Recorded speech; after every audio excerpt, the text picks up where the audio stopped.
I was just passing the time of day with old Troy of the DMP at the corner of Arbour Hill there, and be damned, but a bloody sweep came along and near drove his gear into me eye. I turned round to let him have the weight of me tongue, when who should I see dodging along Stony Batter? Only Joe Hynes. "Lo, Joe," says I, "how are you blowing? Did you see that bloody chimney sweep near shoved me eye out with his brush?"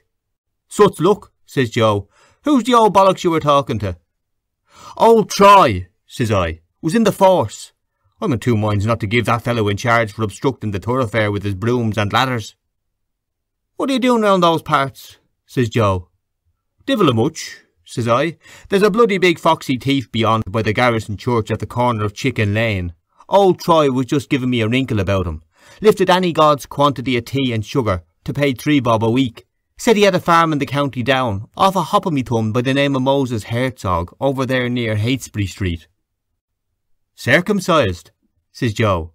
"Aye," says I, "a bit off the top. An old plumber named Geraghty. I'm hanging on to his taw now for the past fortnight, and I can't get a penny out of him." "That's the lay you're on now," says Joe. "Aye," says I, "how are the mighty fallen? Collector of bad and doubtful debts. But that's the most notorious bloody robber you'd meet in a day's walk. And the face on him, all pockmarks that hold a shower of rain.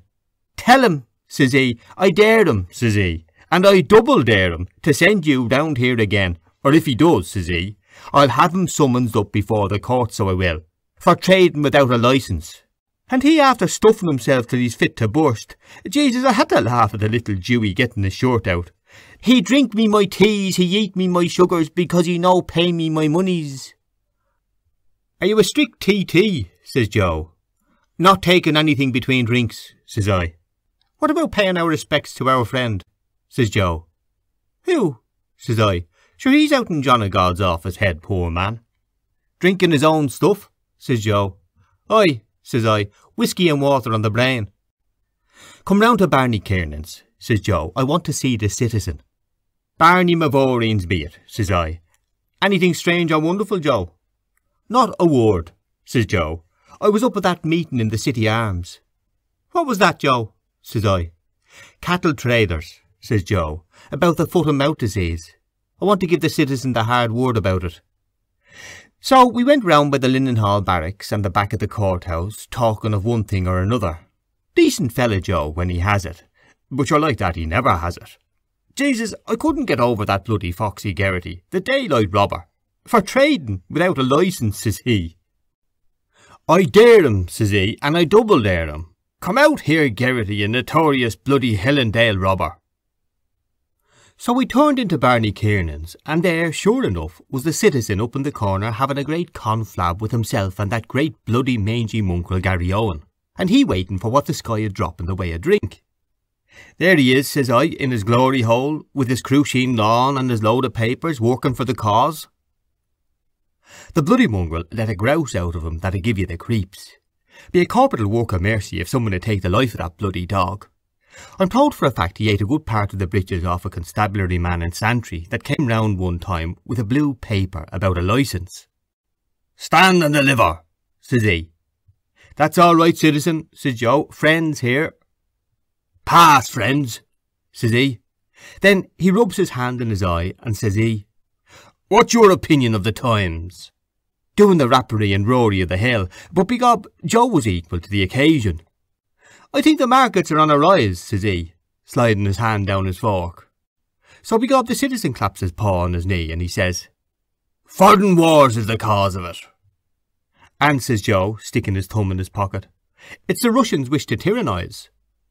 "Arra, give over your bloody cotton, Joe," says I. "I've a thirst on me I wouldn't sell for half a crown." "Give it a name, citizen," says Joe. "Wine of the country," says he. "What's yours?" says Joe. "Ditto Macanapsy," says I. "3 pints, Terry," says Joe. "And how's the old heart, citizen?" says he. "Never better, a curra," says he. "What, Gary? Are we going to win, eh?" And with that he took the bloody old towser by the scruff of the neck, and by Jesus he near throttled him.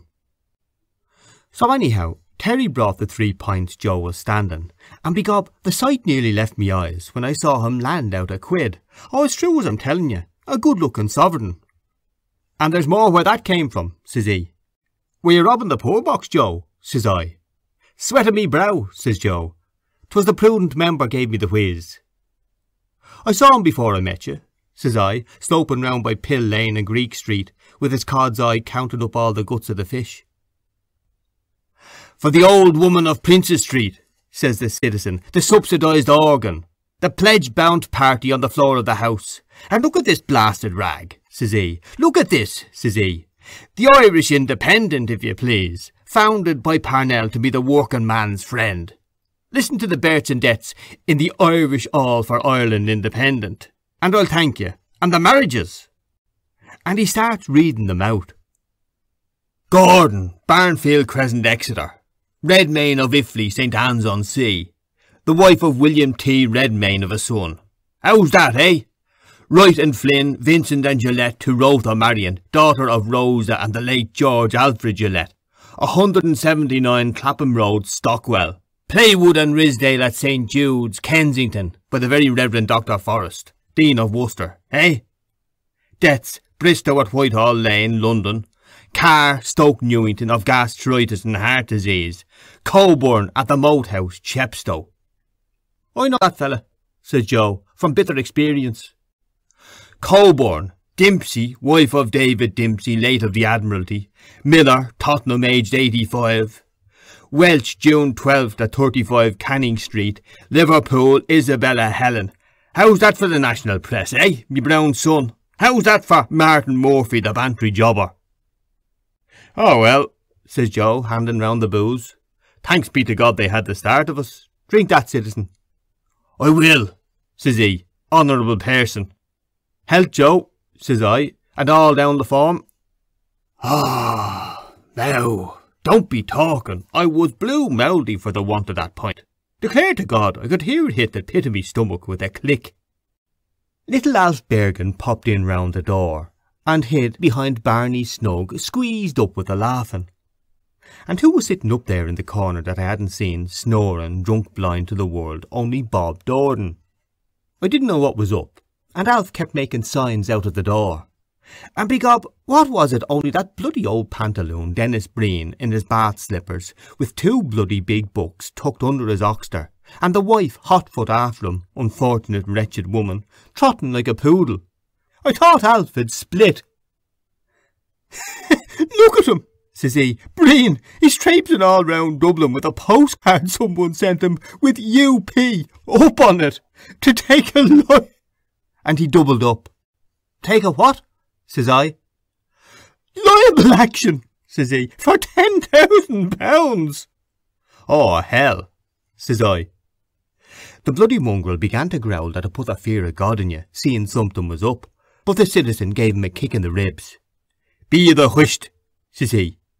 Who? says Joe. Breen, says Alf.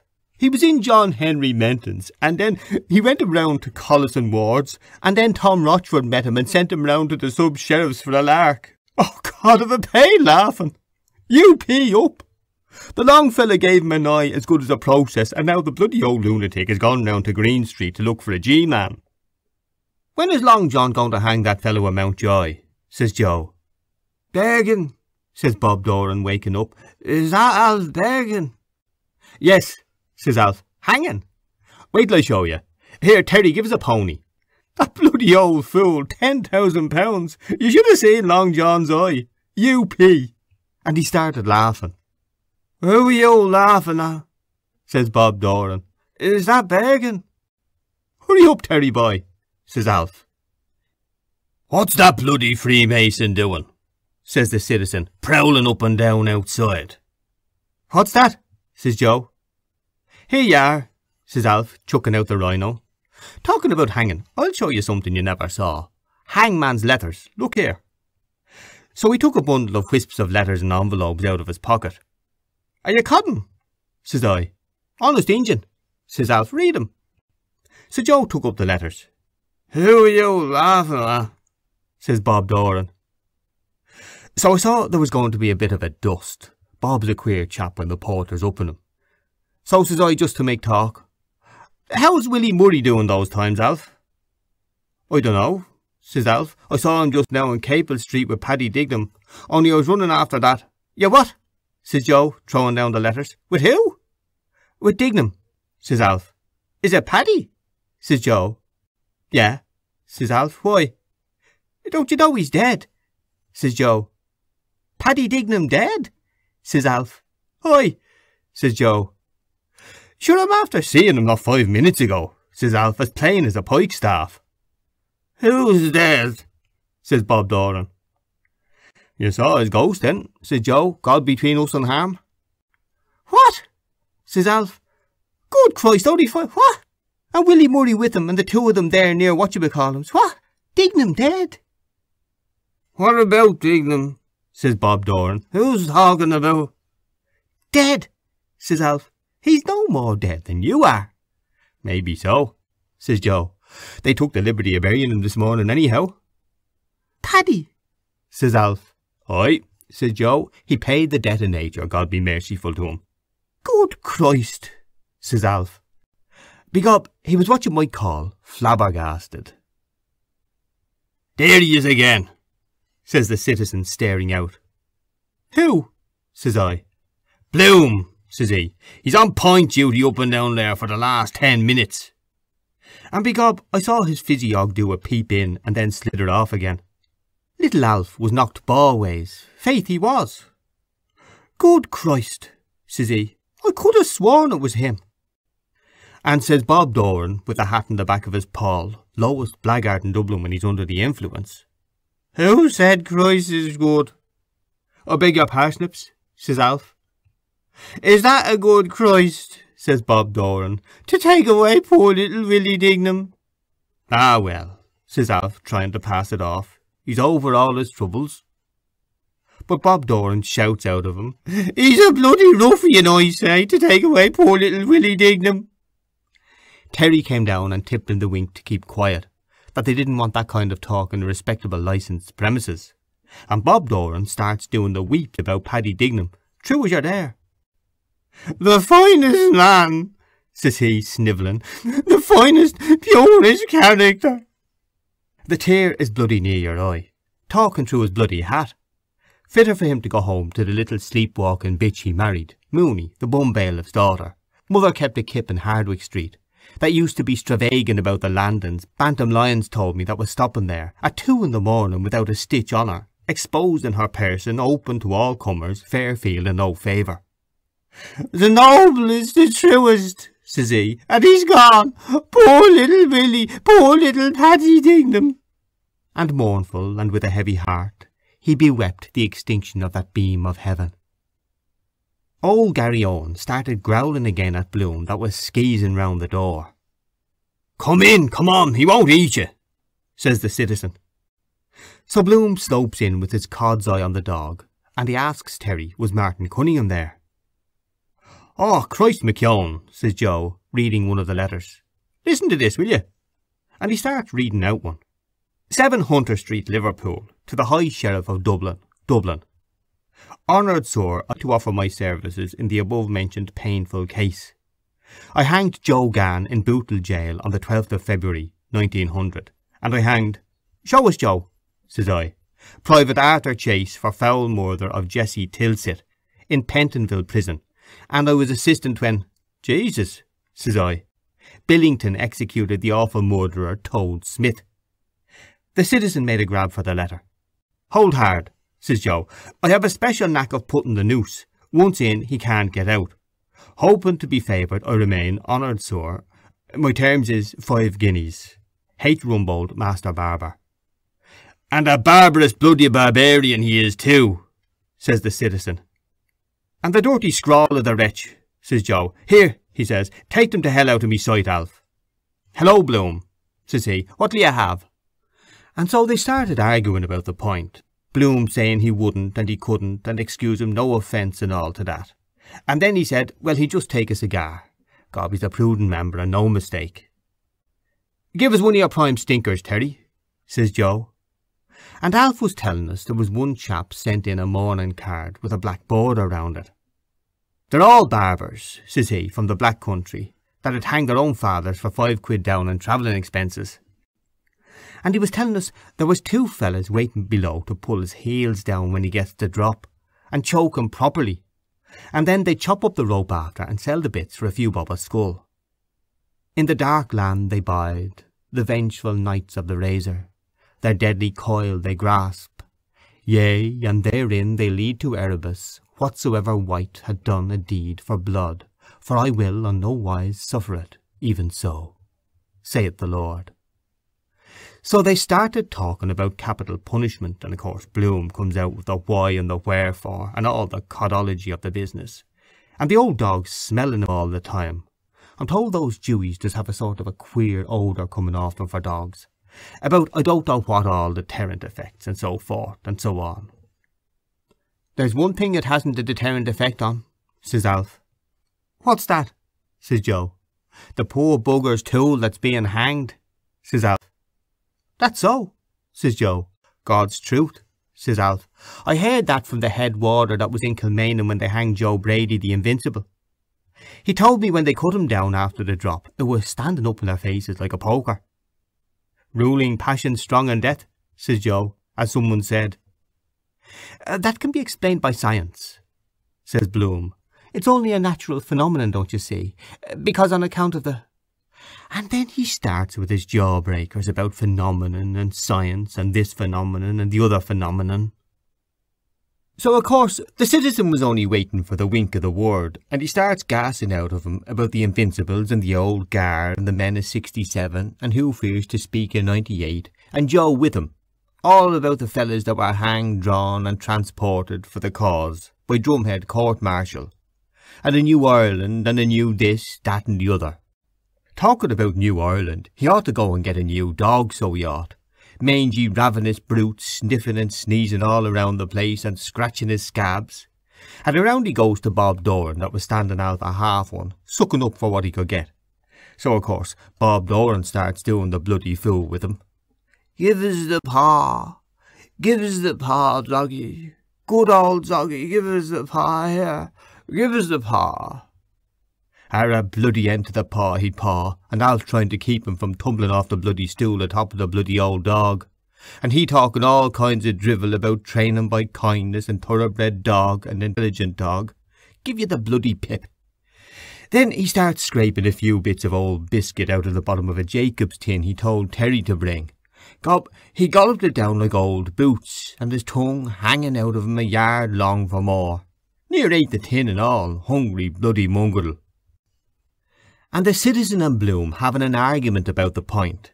The brother Shears and Wolf Tone beyond on Arbour Hill, and Robert Emmett, and Die for Your Country.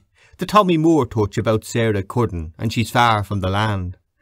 And Bloom, of course, with his knock-me-down cigar, putting on swank with his lardy face. Phenomenon. That fat heap he married is a nice phenomenon, with her back on her like a ball alley. Time they were stopping up in the City Arms, Pisser Burke told me there was an owl one there with a cracked ludramon of a nephew, and Bloom trying to get on the soft side of her doing the mollycoddle, playing bezique, to come in for a bit of the wampum in her will, and not eating meat of a Friday because the owl one was always thumping her craw, and taking the lout out for a walk. And one time he led him the rounds of Dublin, and by the holy farmer he never cried crack till he brought him home as drunk as a boiled owl. And he said he did it to teach him the evils of alcohol. And by heavens, if the 3 women didn't near roast him. It's a queer story. The owl one, Bloom's wife, and Mrs. O'Dowd that kept the hotel. Jesus, I had to laugh at Pisser Burke taking them off, chewing the fat. And Bloom with his, but don't you see? And, but on the other hand, and sure, more be token, the lout, I'm told, was in Powers after, the blenders round in Cope Street, going home footless in a cab 5 times a week after drinking his way through all the samples in the bloody establishment. Phenomenon! The memory of the dead, says the citizen, taking up his pint glass and glaring at Bloom. Aye, aye, says Joe. You don't grasp my point, says Bloom. What I mean is... Sinn Féin, says the citizen. Sinn Féin a one. The friends we love are by our side, and the foes we hate before us.